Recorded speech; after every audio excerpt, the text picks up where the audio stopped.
We're active in about 15 campuses, and we're growing very, very quickly. And keep in mind, this is not just a flash in the pan movement. We're going to become an institution to give them the power and the confidence to stand up and let their voice be heard. I started this organization when I was 18 years old. I decided not to go to college. I didn't get in my dream school, which was the United States Military Academy at West Point. I have this idea to galvanize and motivate the future youth of this country around a core set of ideas, not just political parties or politicians. And the ideas are really America's the greatest country in the history of the world. The Constitution is the greatest political document ever written, and free enterprise is the most assured way to lift people out of poverty and create prosperity for all. Those are the three big ideas.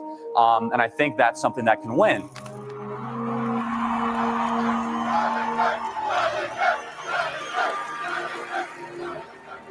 We as Christians are called to go into the public arena to correct error with truth. So I go to college campuses and there's a lot of error. We're all sinners. We are all live in error.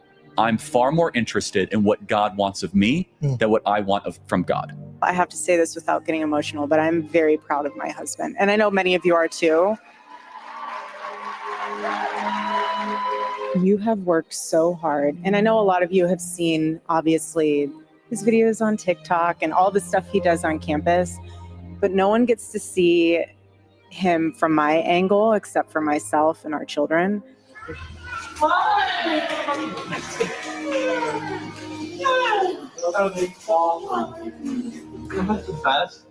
And the sacrifices that he made this year, he's amazing. I'm very blessed. And I would not have been able to do any of it without Erica. And that's the real truth. I'll tell you what. You are here as a grassroots response to the top-down revolution happening in this country. I want our Turning Point USA students to receive a round of applause. These are the freedom fighters of America. The media said that Turning Point could never run a ground game. They weren't experienced. They didn't know Charlie, right? This is the greatest generational realignment since Woodstock. This generation is the most conservative generation that we have seen in well over 50 years, and the numbers show it. What young people especially are screaming at is they say, give me a structure that I can live my life by. And especially with young men, more challenging of them, more saying, you know what, honestly, I'm not gonna talk down to you. Stop being a boy and become a man. You wanna learn what that means? Come to church and I'll tell you what it means to become a man. Because we have the greatest story ever told. What can I do to save the country? You answer that question every single day because you are doing the work to save this beautiful republic. You are doing something that is bigger than you. If everything completely goes away, how do you want to be remembered? I want to be remembered for courage for my faith. That would be the most important thing. Most important thing is my faith in my life.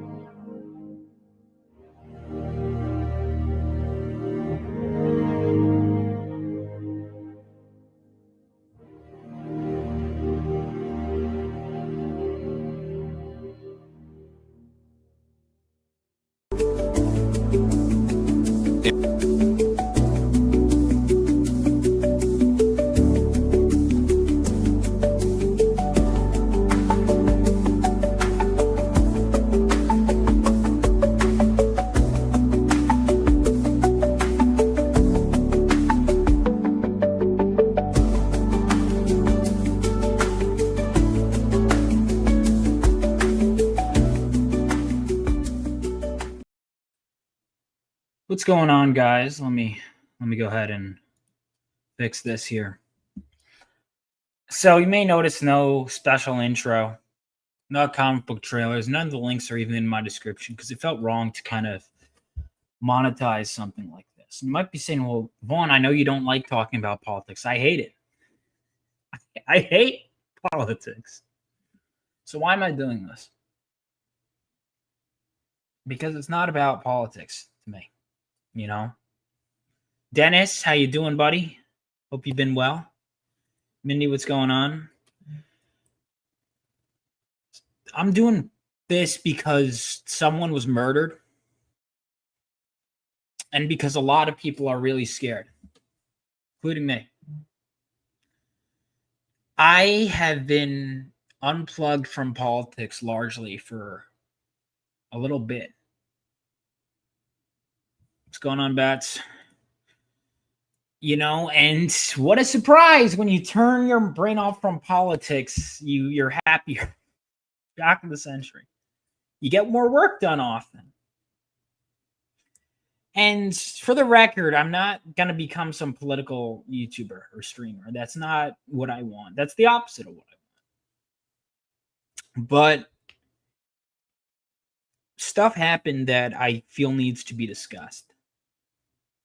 And it needs to be discussed frankly, civilly, because that's the way.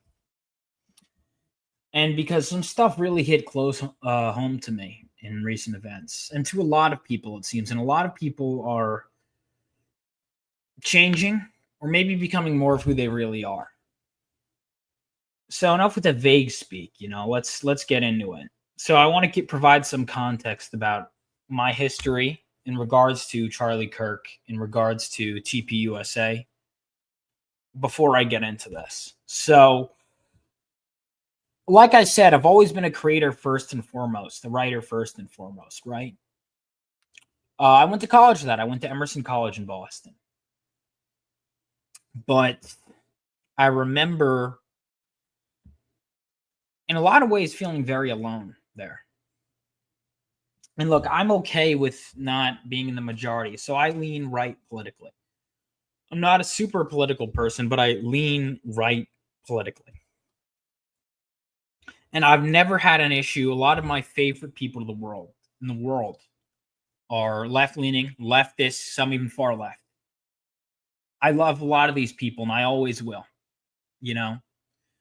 But I remember quickly getting the impression that I was not welcome.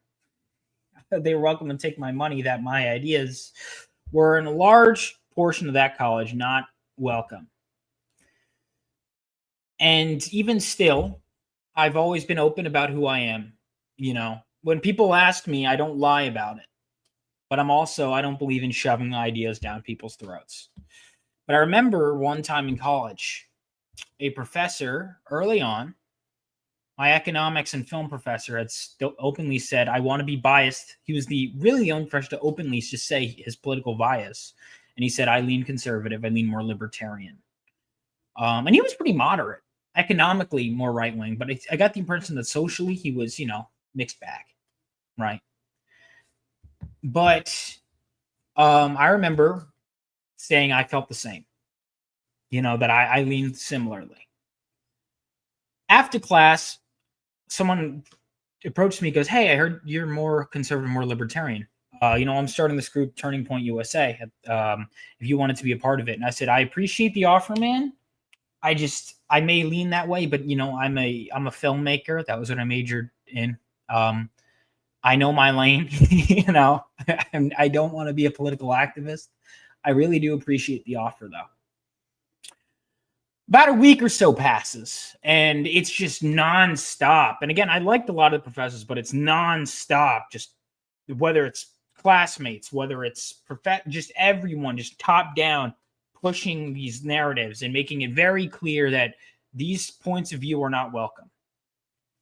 And it was almost like, and I hate to say it, cult-like ritual in a lot of ways. Like, you have to affirm the beliefs. And I get the impression a lot of people were saying stuff because they almost felt like they had to. And I decided, you know what, I need friends to vent to, friends to talk to.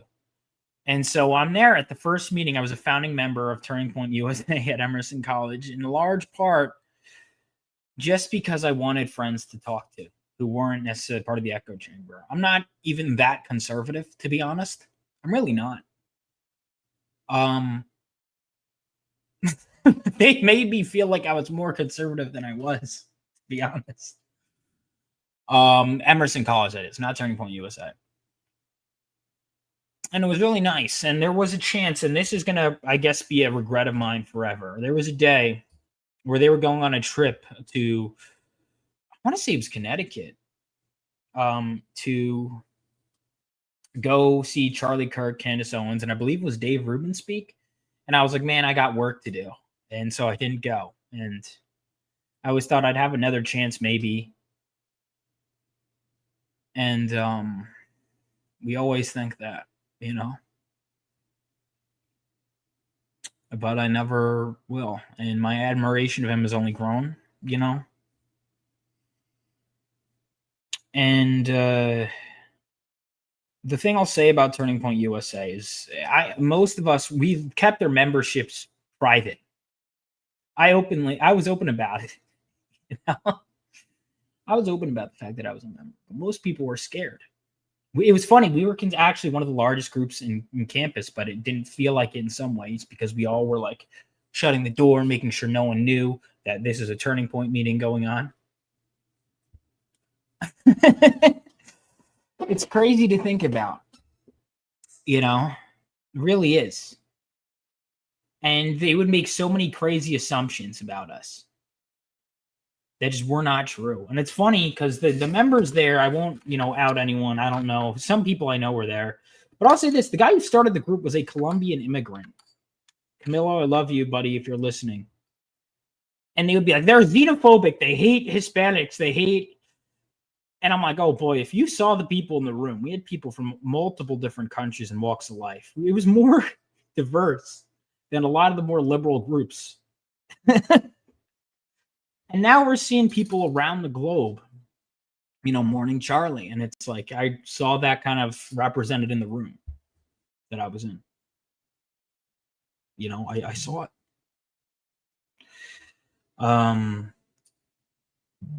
But it was scary, man. It was scary.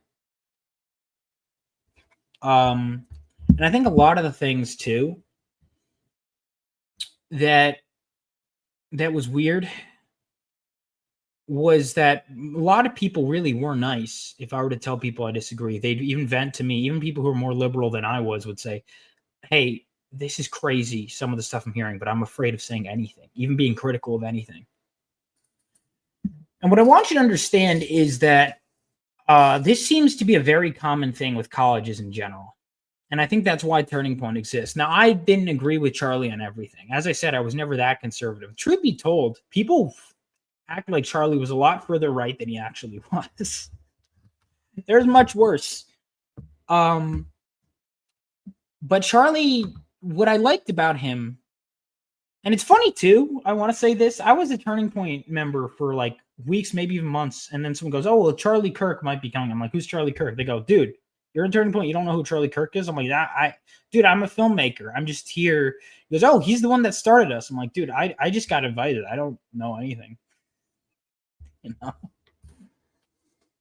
But eventually, because the people who started Turning Point at Emerson were a little bit older than me. They were like sophomores and I was a freshman. So eventually when they graduate, they're like, Vaughn, we need you to be president. I'm like, I don't know what the hell I'm doing. I don't want to be president. I'm not an activist.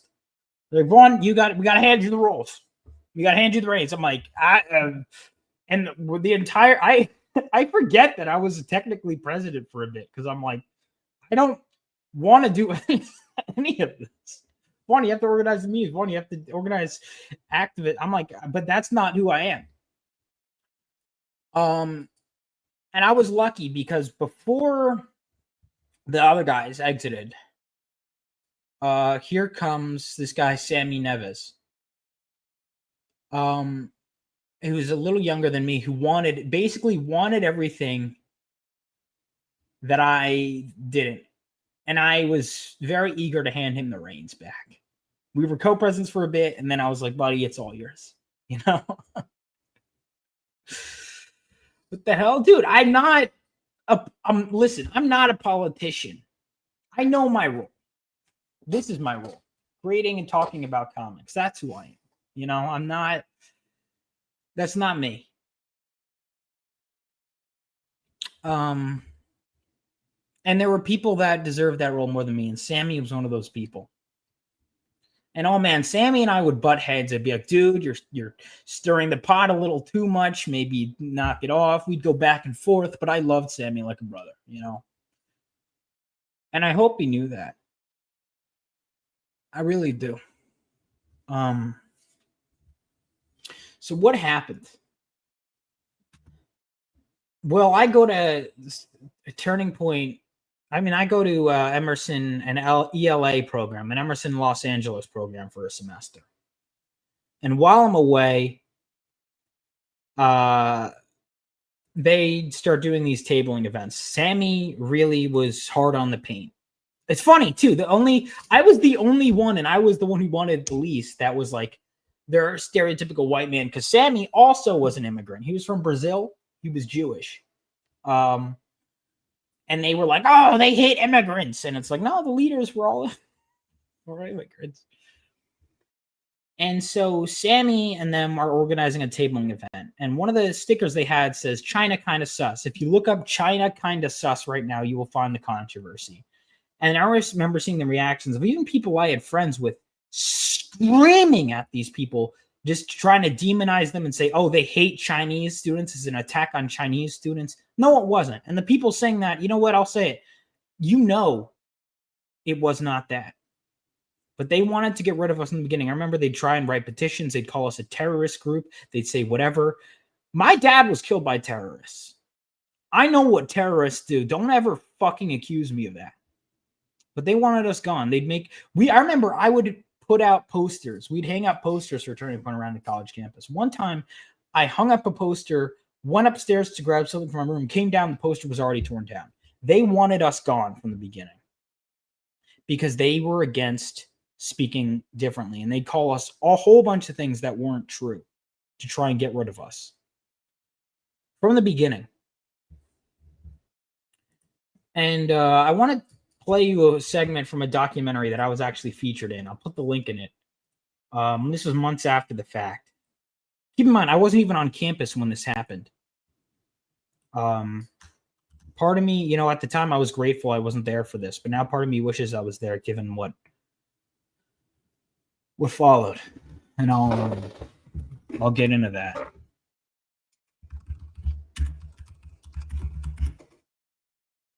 But I remember seeing some extreme, insane reactions to this. The higher education system should be a place where different ideas can come. I think to prevent that exchange of dialogue from happening, you're breeding intolerant people for the real world. Will those trans kids grow up?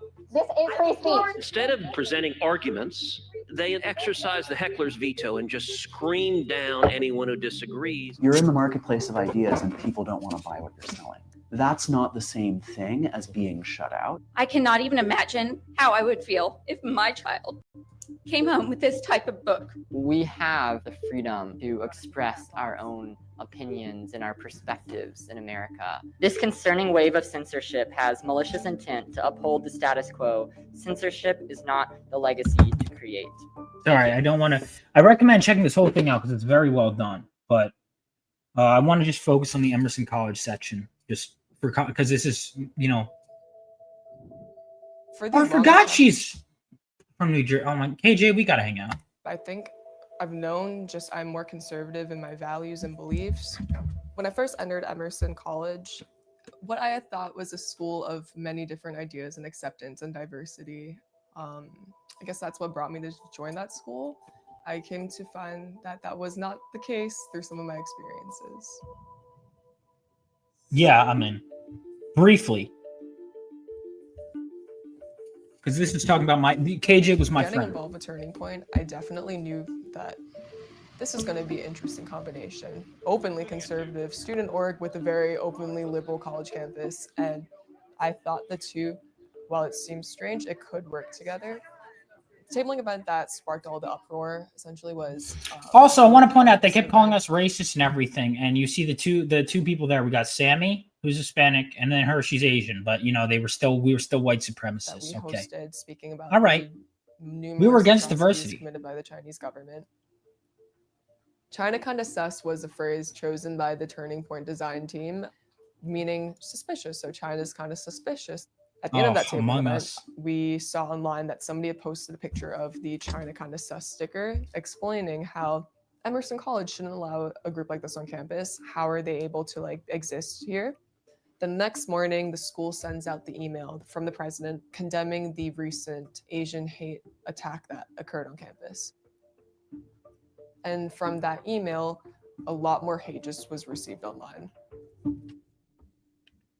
that the real intentions of something are completely removed. Like the whole idea of talking about communism and having this discussion is completely stripped because now it's just seen as an Asian hate attack. What are you cooking for dinner? Pork bone soup? Pork bone soup? They would call me racist, a white supremacist. Like that's the more stereotypical comments you hear. But then there was also people like making it more personal and talking about, as an Asian person, you shouldn't have done this, and also associating my race to me and saying that, well, you're half white, so you should have recognized that side of you that has privilege. It's this weird, like, it's this weird situation. So I think that even in a time where we have seen this rise in anti-Asian hate and like some of the discourse surrounding COVID, naming it like the Wuhan flu and stuff, still, no matter if it's an inconvenient time, I still think you should be able to speak on the atrocities committed by a foreign government. yeah, so they suspended us. I remember. I started to realize I wasn't even discussing stuff in class. I was keeping all my thoughts to myself. Didn't want to invade in anybody's space. I was also timid that Let me people find the wouldn't part I want was me to in. speak in the classes. Yeah, I definitely self-censored. Oh, here we are. And Sorry, it was just KJ. We gotta. I gotta stressful, and I get couldn't back to us. be on that campus and thrive in the ways I wanted to. So I had to get myself out of it. All right, there we go. We're back. I love Boston so much. This is the first time I and met KJ. literally I hadn't just met her applied during any of schools this. in Boston because I love the city. So it's like kind of nostalgic and bittersweet to be back. I don't think that because I if you have the left wrong opinions, Emerson, you're white it and a means white that this, like, supremacist. passion and this drive I race had traitor. for getting involved with Turning Point, that's just completely gone. So I'm here to come back and help. And we're trying to get the org back up and running. It's a little bit hard after the entire school comes after you, but we're going to be going to table soon. Delivering safe, clean, reliable, and affordable water to your family and ours. And part of me wishes I did. But again, I was not. Hi. There's Sammy. How you doing? Hey, buddy. Where's all your stuff? Oh, man. Where's all your stuff? After this whole sticker situation, we were told that we would be suspended until the hearing took place.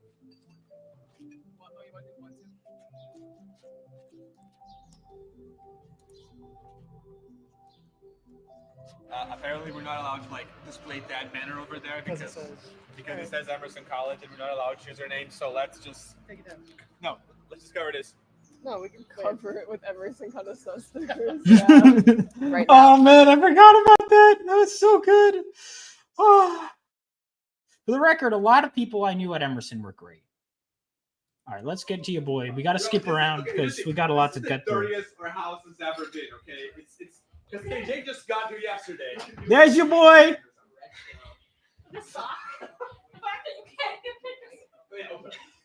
So from the aftermath of all of this, basically our advisor he dropped out, and what am I doing, dude? We struggled to find another advisor to keep this club going and to Vaughn. stay recognized as a student organization. So Sammy emailed every single professor at Emerson, every single one, all turned down or no response, right? Yep. Nobody actually thought, not even for a second, that we actually woke up one day just hating Asian people and just like intentionally giving out anti-Asian stickers. Nobody actually thought that. But those people, they just hated us, you know, and this hatred did not start with the sticker. It started because we think differently, you know? So they just saw this as an opportunity to get rid of the one group on campus who actually has different values. I know that I don't feel comfortable speaking out. Like part of what you like see the college experience like speaking to your friends and like not being afraid. And I guess like I just don't think that I have the ability to be myself and not worry about people attacking me for it. I stopped speaking out in class after a while because I just was like, it's not worth it. People are just tired of this. People are just tired of not being able to speak. It's the same thing. Like, I'm in the arts. It's supposed to be about expression. But when you're told every form of expression you have is a problem or problematic in some way, and everything needs to be amended to fit someone else's views that aren't yours, the correct set of views. It's like social pressure, and it's kind of like a form of like social conditioning. If you actually want to win people over, you have to talk to them. You have to meet them where they are, and you have to, try to find common ground and work with people which you disagree. I like to joke that as a communist, I'm very far from what a lot of these people here believe. I'm around them because, the people who might, in theory, have more in common with me ideologically, they don't want to talk. The smaller disagreements it's a deal breaker for them. But, these people are willing to talk. And that was another thing, too. So Lily was transgender and communist. You would think Emerson would be perfect for Lily. No, because Lily was funny. Lily, and we disagree. Oh, you're a commie, whatever. I love Lily. We all love Lily. But sorry, I went into that a little longer than I anticipated. But that was to show what we were going through. And not long after this documentary was finished and Sammy graduates, he was a year behind me. I remember I had gotten home recently from this comic convention in Tampa, and it was about a week or so after that, maybe even a couple of days. It was around that time. I remember it vividly. I'm on my phone, I'm scrolling, and I see KJ, the Asian girl in that video. I check her story on Instagram, and I just see like that Sammy took his own life. Sammy, the guy with the long hair, who I had handed the reins down to. And, I had always thought that, he could handle it and everything. And I thought I had checked in on him, and I guess I didn't check in on him enough. I know the way they treated him had affected him, but he always had this kind of attitude of like it'll wash off you. And he was tough, man. Sammy was tough. But I guess, and I'm not, going to go into details of everything that happened, but in August after graduation being in late May, early June, by August, he had taken his own life. And I remember angrily posting about it and saying, you guys at Emerson, I hope you guys feel awful. You treated him like shit there. And I know these people saw the story. I know a lot of them saw my story because you could see who sees it. Not one person took accountability. None. And I don't want these people to be hurt, but, and I'm not saying they're entirely to blame, but God, did they hurt him. And I didn't realize how hurt he was till, he was gone. And there's a part of me that wishes I was there more. So the point I'm making with all this is to say that I knew the kind of hate people could get just for thinking differently, and the kind of ways they would demonize you on college campuses, the way they demonize my friends. And then when you actually sit and you talk to a lot of people, they realize you're a nice person, but they don't. If their hatred is strong enough, they won't even get to that point. And that's what they did to Sammy. So now let's flash forward to September 10th of this year. I've been trying to let politics go, and I have strong values, but it's not a huge part of who I am. People would message me, I'm so pissed about this, insert political situation. I'm not even really paying that much attention to it. Dennis, what's going on? Dennis was in that video too. Love you, Dennis. Did I skip over you, by the way? But yeah, dude, I love Lily was the best, man. Lily still with us. And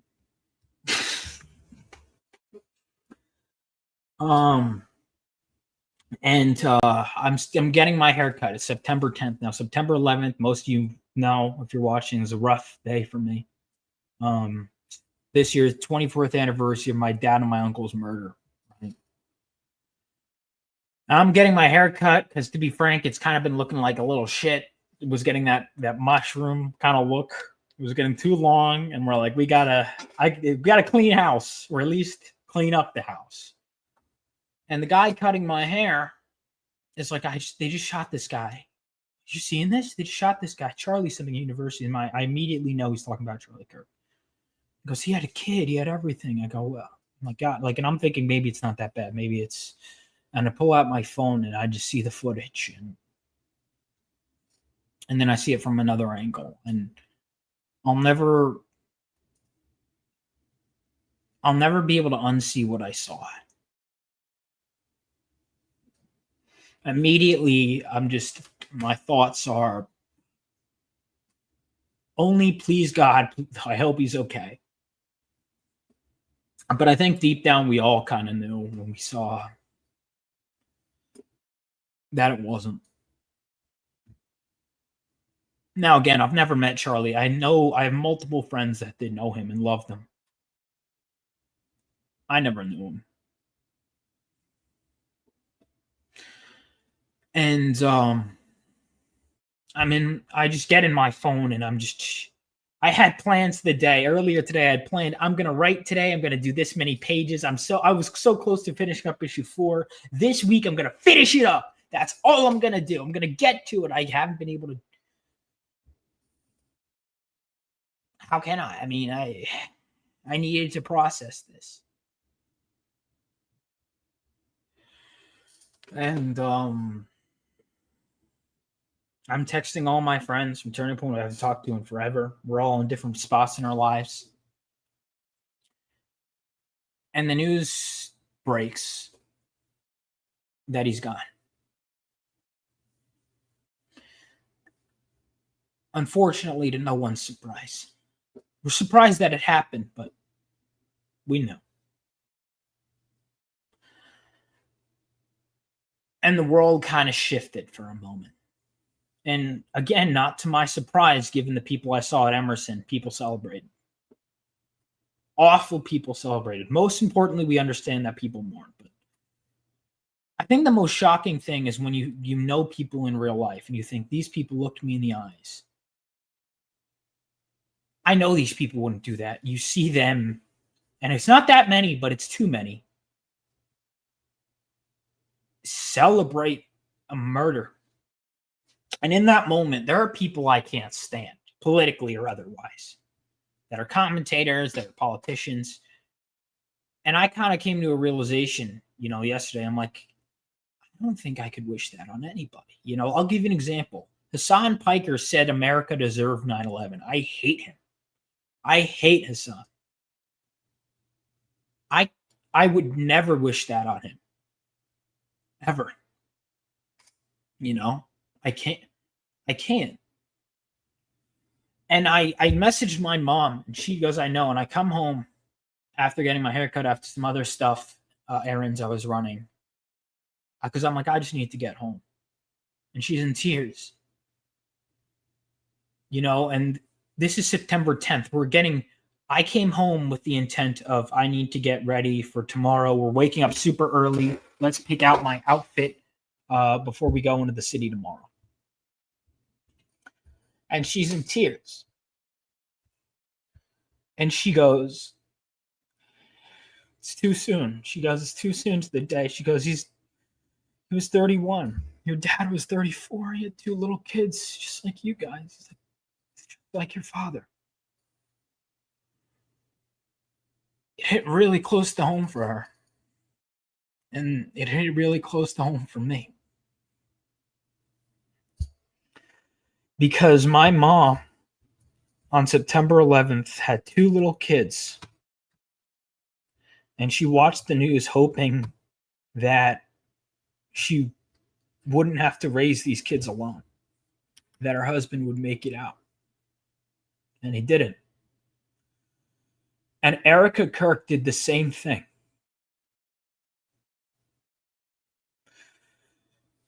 And so it hit very close to home for me.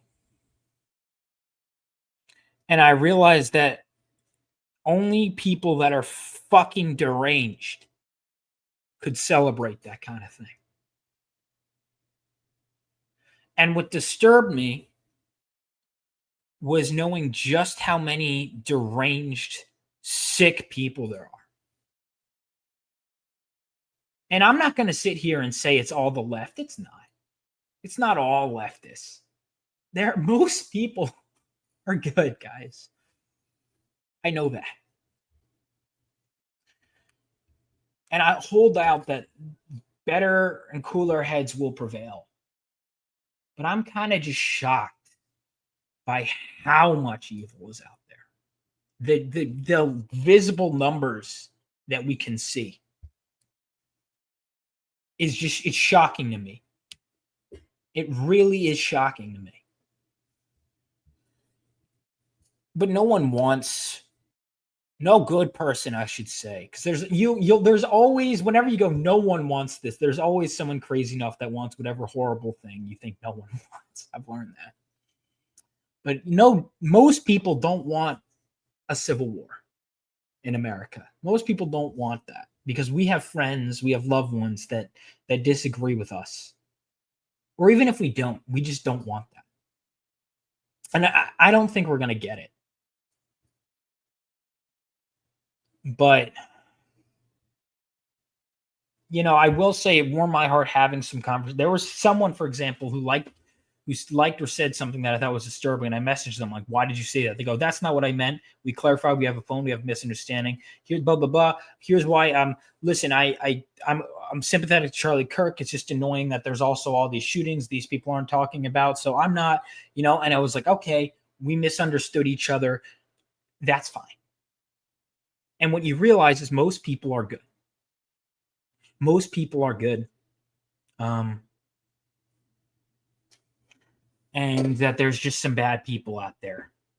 But the bloodthirsty, the blood-sucking vampires, there's more of them than we thought. And there are people at college, you got to understand, there are a lot of people that are like, why it's not okay to morally Charlie Park. And what it's doing is it's all these things. And when I kind of took a step back and I realized that they're not trying to convince you that it's okay. Maybe some of them are, but most of them really are trying to convince themselves that because their belief system now of being the empathetic ones, being the kind ones, have been shattered by the reactions of people around them or by their own reactions. And now they're trying everything they can to double down and say, no, we're right because you said this. Well, if you look at it in context, well, he said that. Well, no, actually, he didn't say that. Like what Stephen King was doing. Actually, he didn't say that at all, Stephen. And what's happening is I think people are starting to realize that we're not just our politics, you know. And that's my hope. There are some people, but here's the thing, the people that are evil are not just evil because they're leftists, because they're liberal, because they're just evil. They're just fucking evil. And that transcends politics. You know, good and evil transcend politics. And so when people say it's not a political war, it's a spiritual war, they're right. They're right. And I didn't mean to seem openly partisan with this because it's really not. Because I know most people are good.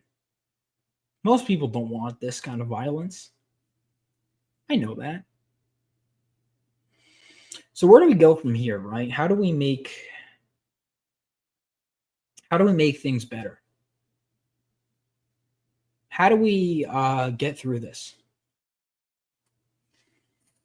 Well, a lot of people are saying the time for speaking is over because they killed the guy that was having conversations. But look at how many people are hearing his words after the fact and changing.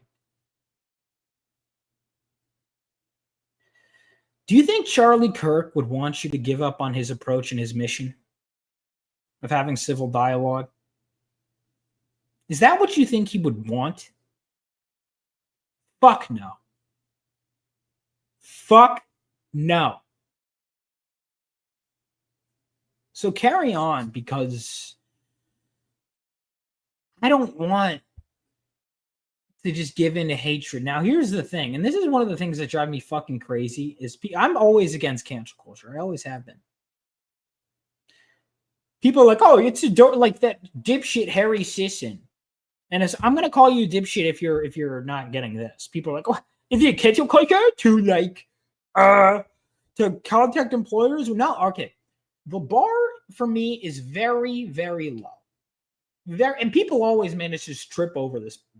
Most people just would walk over it. You have to go out of your way to trip over this, right? Like imagine it's a pipe that's so, or like not even that. Imagine it's like a little electrical cord that's so tiny, you would have to go out of your way to trip on it. That's what we're talking about here. All you have to do, in my eyes, to not get canceled in this scenario, literally all you have to do is not cheer on murder. And that's too high. That's too high. That's too. They're like, that's too much. That's too much of me. I can't not cheer on murder. Go fuck yourself. Go fuck yourself. You can't not cheer on murder. You don't have to even like the guy. Fuck. Counterpoint, I don't think just chilling with the British and talking would have won the USA. I'm not saying don't fight. Charlie fought. I'm saying we fight. But we also be civil with those we disagree with. We don't let them get away with demonizing, because a lot of their dialogue led to this point. A lot of the way, people have been saying this, I think it's true. They want to kill Nazis. They want to kill you. If you're not a Nazi, they will make you into a Nazi. They will tell everyone you're a Nazi until someone gets mad enough that they kill you, right? They want to dehumanize you. Breaking free of that is important. And I think we don't want to dehumanize them, But the people that are calling for and celebrating murder, those people have just exposed who they are. And I think they should all be out of work. I think they should be running scared. And the tough part is seeing someone you love post something like that. And I hate how everyone is like, yeah, I know someone that did that. I mean, isn't that crazy that everyone knows someone who celebrated murder? Isn't that crazy? Again, the bar is so low. Just don't celebrate murder. And they can't not do it. And so I think let's take the bar off the floor. Raise it higher. Because these people need to know that they led to this. And those celebrating, endorsing, and advocating for it need to be taken and punished to the fullest extent of not just the law, but societally. And the fact that we've let this go on, this demonization, and now a man lost his life. You know what? Getting back to what I was saying, my dad lost his life. I don't want to say lost it. He was murdered. It was ripped from him. It was, I don't want to see that happen with more people. It happened with Charlie Kirk, and now he's going to grow up.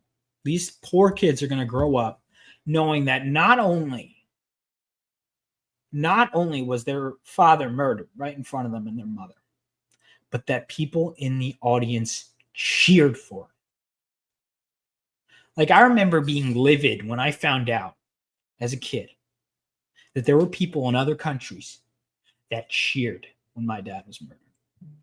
People in this country, in that audience, cheered. The solace I had, I always have it's a bittersweet thing. There's almost a solace every 9/11 that, we're all united. At the end of the day, we can come to. I see people who I disagree with throughout the year. They come by and they like my posts and everything, and they're like, "Oh, I'm so sorry for your loss." I saw people that were advocating for murder the day before that was still on their stories that then post, "Oh, rest in peace," and I'm like, "You fucking pieces of shit! I saw how you acted, yes." And so there was something different in the air on 9/11 this year because I realized that a lot of the people. That a lot of people today would have cheered when 9/11 happened, because there were multiple times when I was in college, multiple times where they would tacitly. I remember one time they were talking about how sometimes you have to be a radical and to change things, blah, blah, blah, blah, blah. oh. And someone was basically like, well, yeah, I mean, terrorism can be a thing. And then finally I go, my dad and my uncle were killed in 9/11. Do you think their deaths were justified? And my professor kind of goes, well, I don't think it was, they deserved to die. And I go, do you think the attacks were justified? And they kind of hummed and hoed. And I realized that deep down what they were saying was, sorry, your dad died. And they never explicitly said this, but I picked up what was being said.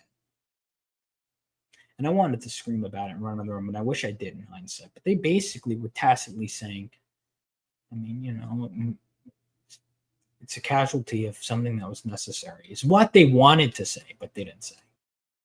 Of what they thought, but didn't want to say.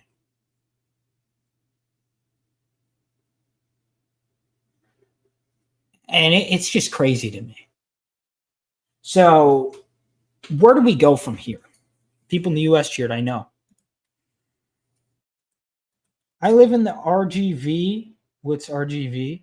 And I'm glad our TPUSA chapter at our university did a vigil for Charlie. I'm hoping people wake up after this because it angers me and I'm Hispanic. These letters calling him a racist, fuck him. I agree. That's evil. I agree. Honestly, the stuff encountered at a liberal arts school was so bad, man. I think people really That's what I'm saying. All right, so let's talk about that. And because I've tried to explain this to my... How many of these people start off, they're normal kids, maybe they're liberal, maybe they're conservative, whatever, and come out of college radicals? It's the universities. They want you. They condition you. It's this cult-like bullshit. Yeah, I really love them. It's the universities. Oh, gotcha.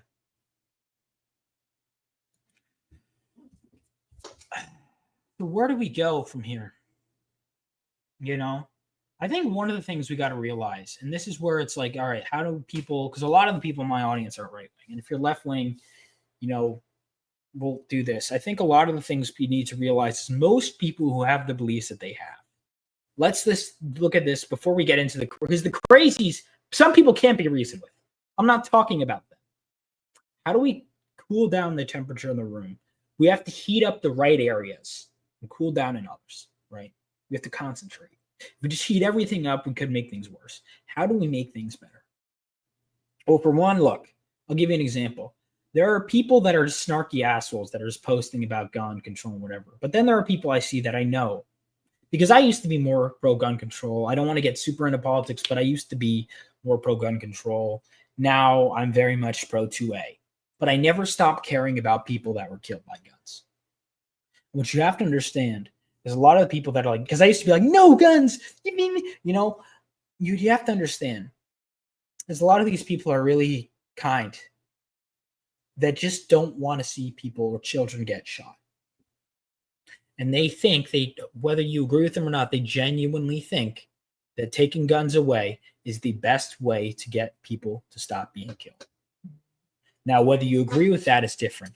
Likewise, there are people that say, no, the best way is to get armed guards. The best way is to have guns, because the only way to prevent that is with, you know, a good person with a gun.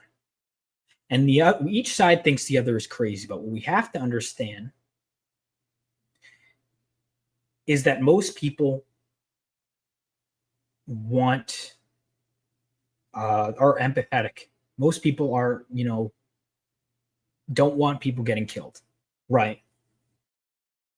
That's the honest to God truth. And what you have to realize is we may never always agree, but we have to try and see the good in each other, because there is good in most people. Are you currently alive? MSK for $2. This is not pre-record. Yes, I am alive, thankfully. Thank you for the $2. This is a live stream. I'm not sure if you're familiar with how this is not like AI. Yes.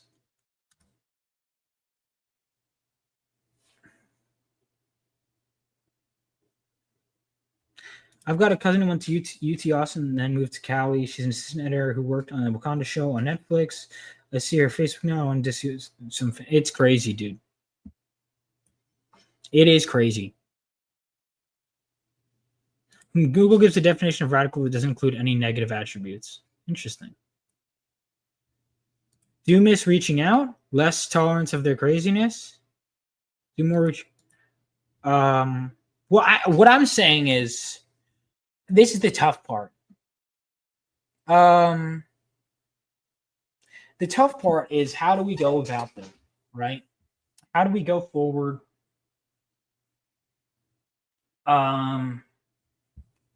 Because there's some people that I just kind of don't want to be, and it's people I love that I don't want to talk to. But, you know, I've had people that are very left that reach out to me because I had some nasty comment on my Instagram from some cocksucker who was like trying to say, oh, he said I would feel bad about your dad, but Charlie Kirk told me not to have empathy. People went outraged. People who I know who are very liberal went outraged on this guy and was like, I'm so sorry. So you know that most people are good. Imagine if every citizen valued facts and civility, how destructive and toxic the politicians would look in comparison. Exactly. I give him the answer and he skips it because I am too rat. All right, I will pull it up in a second. I've seen more women than ever this week asking to repeal the 19th. Very happy. Well, we know Ali wants to repeal the 19th. Yeah, there are always going to be evil people out there. That's what you have to realize. Just don't be one of them. And what gave me hope is I would scroll through. By the way, screenshot people saying bad shit. Screenshot them, screenshot their profiles, but save it. I noticed a fair amount of the TikToks that I saved to revisit when I came back from work were gone. And I'm like, oh. All right, before I pull up this, just know I'm only pulling this up because it is a super chat. And I disavow this message. In fact, let me do this so no one can screen cap this out of context. At Master Swag King for $2 says repeal the 19th and remove black people. I disavow this message. Not only that, I disavow MSK.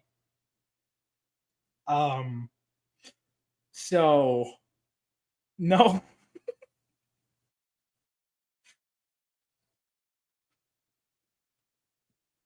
You need to smile, Wes? Look. Yeah, no, that was good. No, look, I'm happy.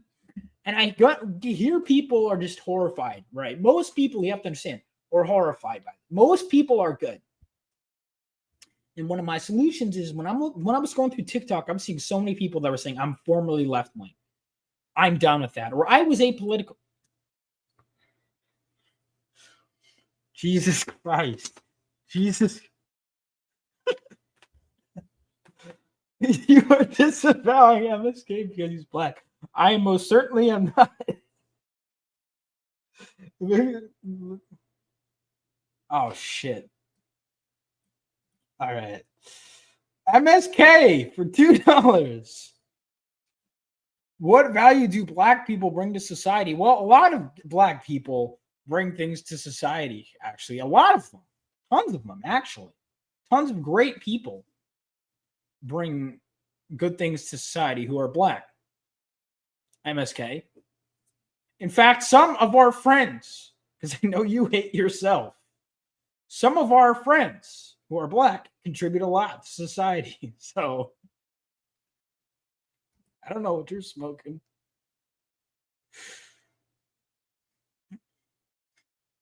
Vaughn.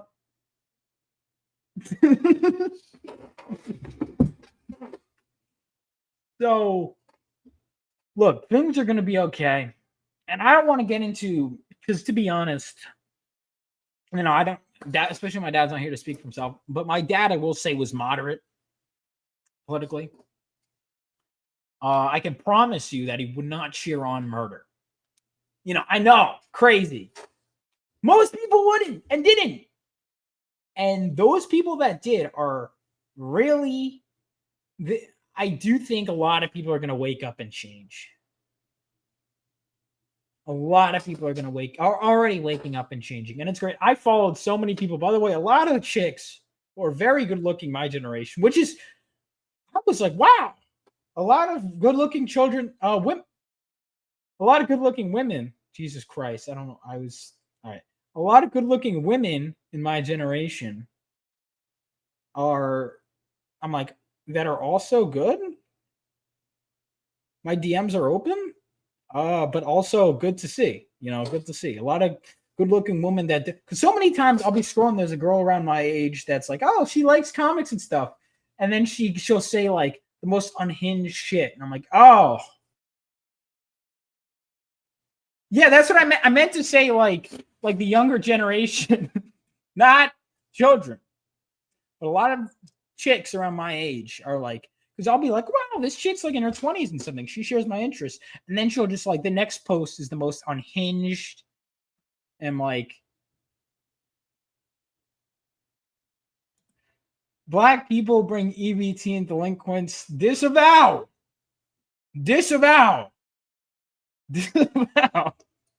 Why are you doing this? Why are you doing this to me, MSK? I made $8. Was the cost too high?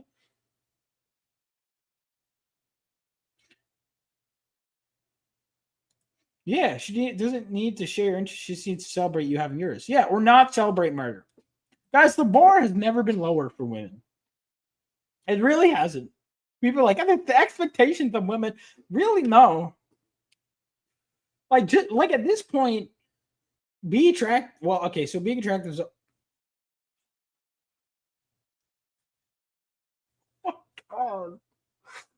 Oh, my God.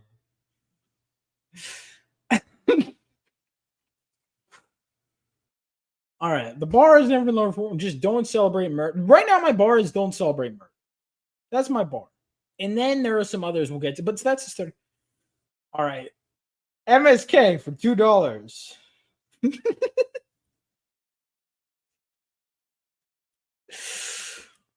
MSK for $2. Rank these ethnicities: white, black, and Mexicans, and then he added Asians. I'm not going to do that. In fact, I'm going to disavow you for asking me that. Men's bar has always been pretty low. Can you have baby? Come on, you're an editor. And can I stand to look at you? And can I stand your voice? Cool, marriage material. Pretty based. Yeah, I mean, men are pretty simple creatures. And also don't advocate for murder. New ick just dropped.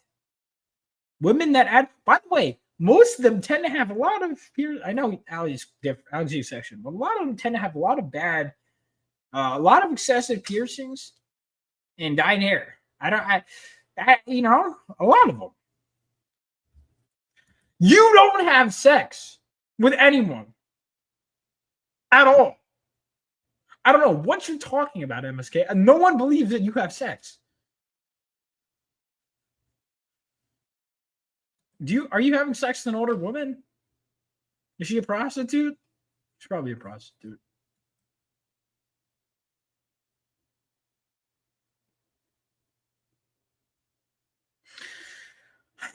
God, MSK.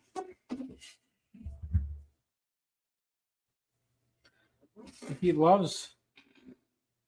But no, I mean, yeah, this is just. But also seeing the younger generations. Kids, in, I would imagine, high school and college, maybe younger. People who are like turning 18, that they're about to enter university or in university, seeing them switch sides has been great. Here's my thought process. So people are in college, 18 to 22? That's going to be the hardest demographic to change because we're 18 to 23. I think was it 22 or 23?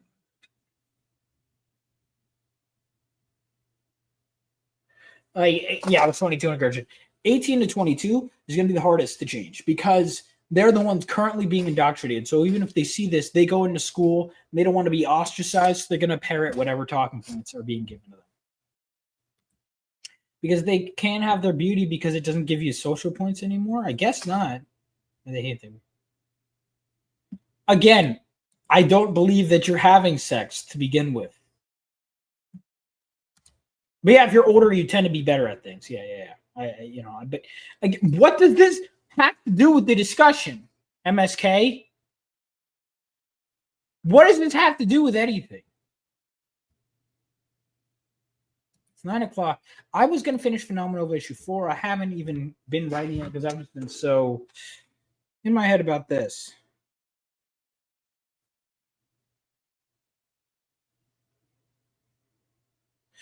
But yeah. Are you familiar with it? The interview with the defected KGB agent, Yuri Bezmenov? Yeah. I need to watch it in its entirety, but I've seen some of it. It is crazy, dude. He was right. Yuri was right. And that's a good note to end on. Yuri was right.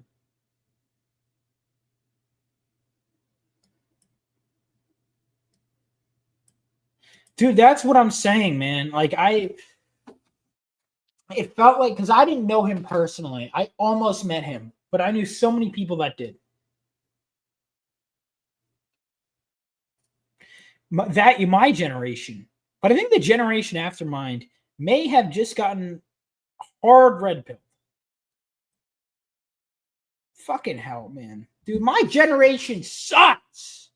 But I saw some hope. That's what I was saying. I saw some hope. People around my age are just like condemning murder, which that's where we're at, where I'm like,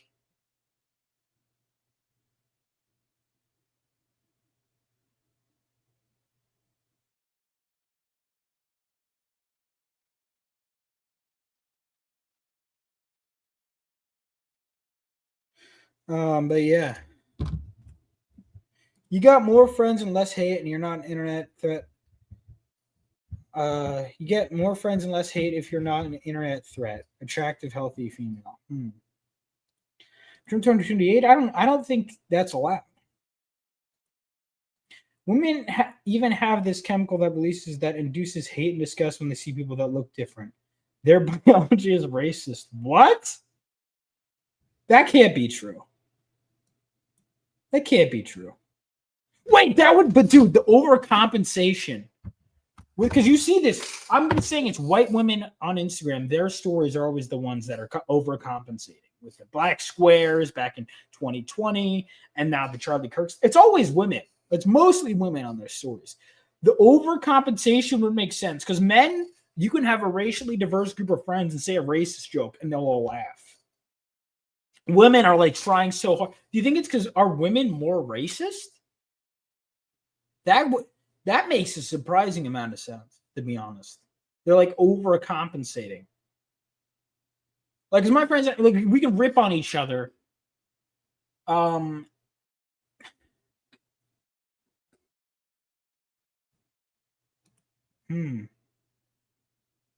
do think women get indoctrinated faster. I've seen that. And I think men join because they want to get laid. Stay strong, brothers. Don't let succubuses trick you. But overall, guys, things are looking scary. They're looking bad.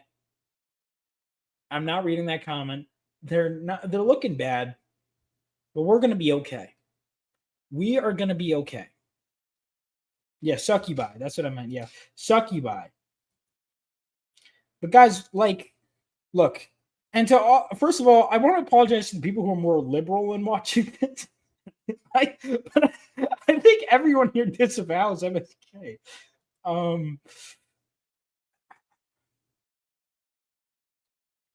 We're going to be okay. Most people in general are good. Most people in general condemn violence, which is crazy to say. But it's just what we've realized is there's more evil in the world than we realize, but there's also more good.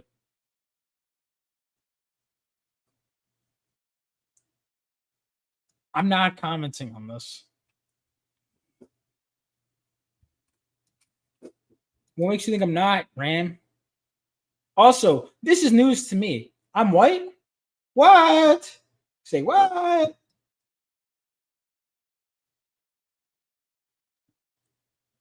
Jesus Christ. But yeah, we will all be okay. Know that most people don't want you dead. Just the unfortunate truth is more people than you thought want you dead. That doesn't mean most, right? Even if you look at these posts, let's say 1 million people celebrated his death, which is still horrifying. Look at the global population. It's still a significant portion that should all be fired from their jobs. But yeah, we're going to be okay.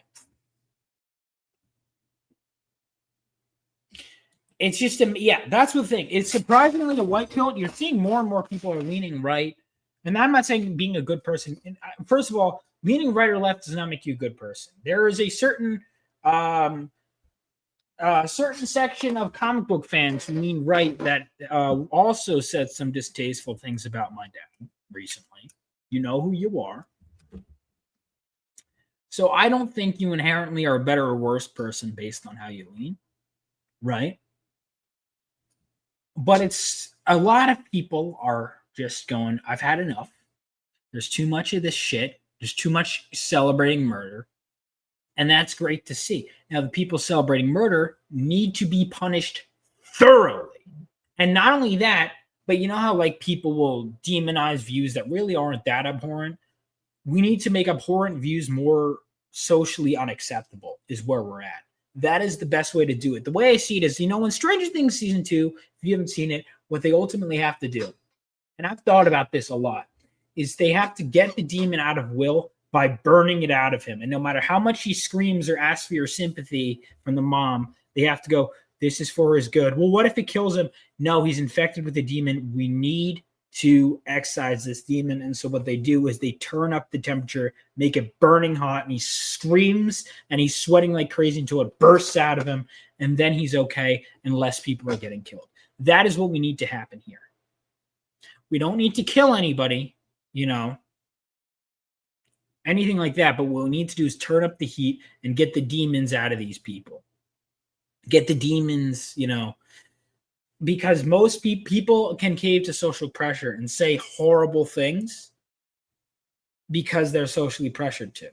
What we need to do is make sure that that social pressure is in the other direction where, hey, it is horrible. It is horrible. All right. The death penalty, yes. I'm saying don't kill people that are speaking. But the death penalty, kill people, yeah. People that are killing other people, yeah. Like the guy who shot him, death penalty, My point is,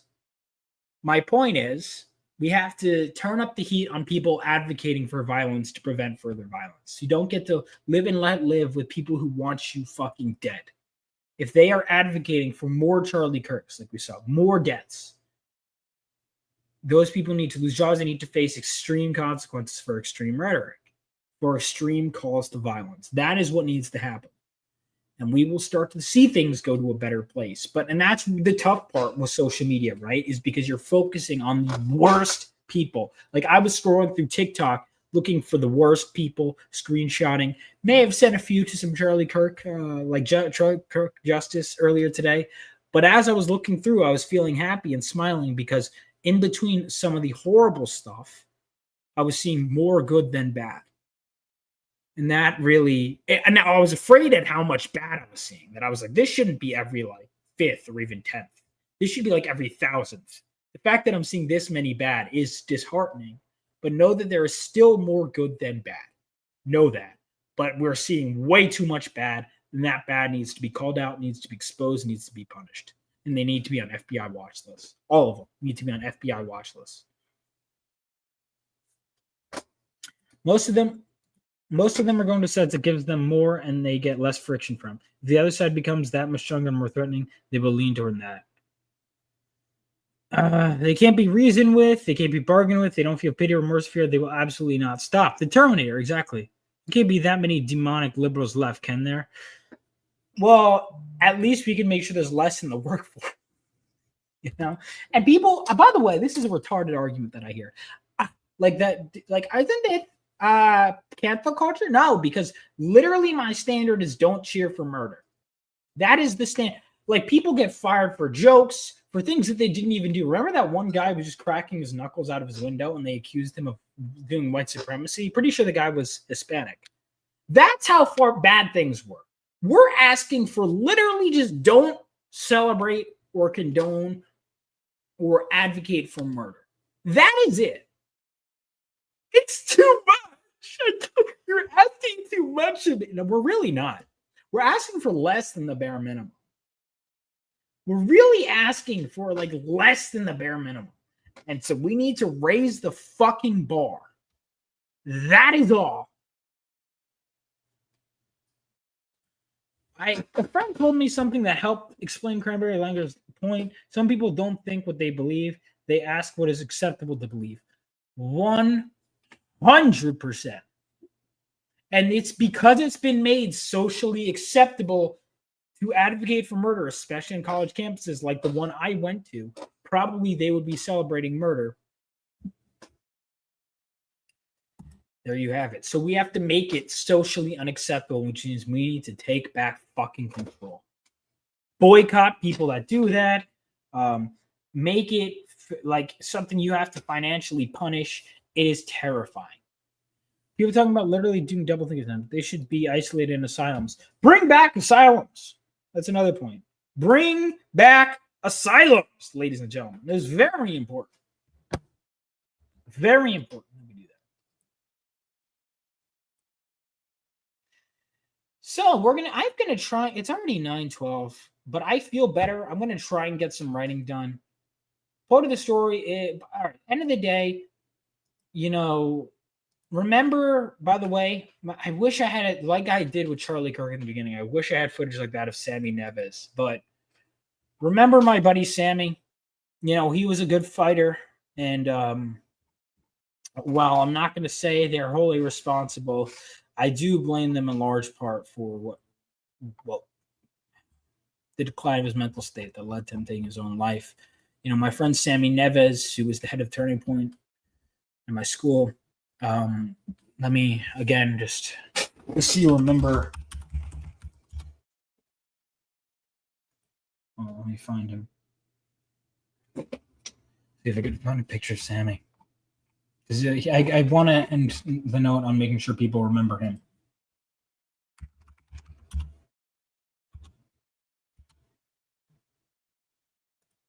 God.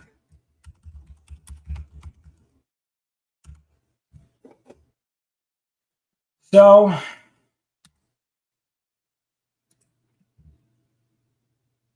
this was my buddy Sammy.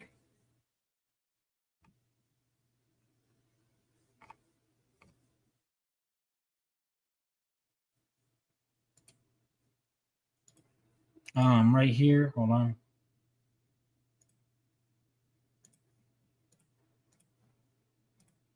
Oh man, I should post this graphic too. Sammy. I'll post something about it after this, but this is my buddy Sammy Neves. There were very few people. I haven't seen it yet.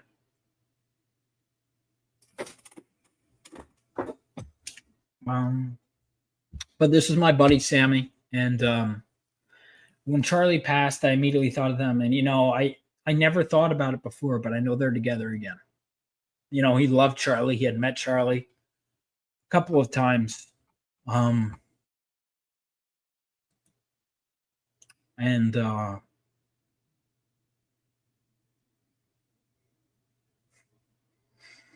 Yeah. So anyway, on that note, remember Charlie, remember that, and remember most people are positive, and most people don't advocate for murder. And those that do, it's going to be a nightmare. It's going to be a hard fight, but keep fighting. And remember, don't sink. If you be the conservative equivalent to those liberals that are like, I'm disgusted by that side, which I think most people are. I don't think there's really anyone I see advocating for murder on the right. We don't want to support. Thank you. Yeah. Thank you. Yeah. I mean, this being coupled with 9/11 just really back to back. Again, that feeling of unity just was not as present. In some ways it was, Because I'll tell you this: not everyone I know who lost a loved one 9/11. Like people being different, but a lot of people I will at least say patriotic. And also, by the way, my experience at universities with people defending 9/11, I want to say this because people are shocked. People are shocked. I want to say this clearly and emphatically. Very common for anyone when I post about my experiences with the crazy shit I heard during college, people defending it. Everyone I know who lost a loved one in 9/11 is like, I experienced it too. Like, you have to understand how fucking evil so many people are, especially at university, which is why, to no one's surprise, a lot of the people cheering on death are in education. Fire those people especially. Fire the bad people, love the good people. And that's all I want to say for now. I'm not going to plug my stuff. You know what? All right, since Allie's here, I did write a short story, and because it's relevant, it was inspired by a summer camp I went to when I was a kid called Camp Haze, Haze. That was created by Chuck and Janice Hazelcorn for their son, Scott Hazelcorn, who died in 9/11. So that Camp Haze was meant for 9/11 victims. So when I talk about the camp in the book, and it's like, oh, it's for people that lost loved ones. 9/11 did open up to people outside of 9/11, but it was based on that camp. So a lot of the stuff you read from in the story is based on that, and it will be in part of our short story collection that we're doing. So definitely check that out if you're interested. Yeah, good for you, man. Good for you. So check that out. We also have our short story collection. Follow me on all socials if you're interested. And remember, hold each other tight. And obviously, most importantly, before any politics, is human life lost. So hold the people you love that much tighter. And yeah, I guess that's a good enough note to end on. And until next time, guys.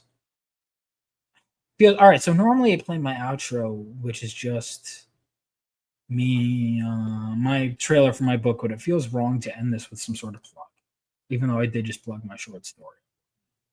Yeah. Don't we all, brother? Well, digital hug from me, all right? Peace out. I'm just going to do a heart out. See you guys. We call ourselves Phenomenal.